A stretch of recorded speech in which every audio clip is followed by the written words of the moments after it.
செம்பு தண்ணி எடுத்துக்கங்க. அத தோசைக்கல்ல ஊத்தி அதுக்குன்னு வழக்கமா ஒரு விளக்கமாறு வச்சிருப்பீங்கல்ல? ஆமாங்க.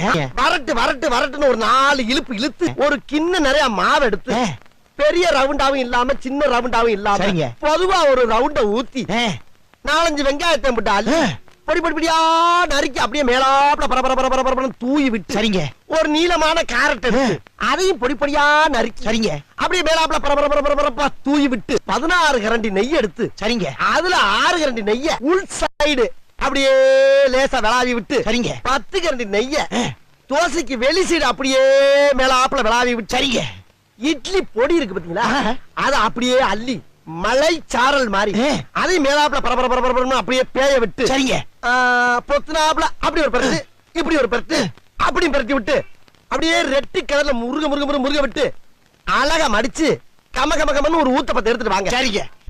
அண்ணனுக்கு ஒரு ஊத்தப்ப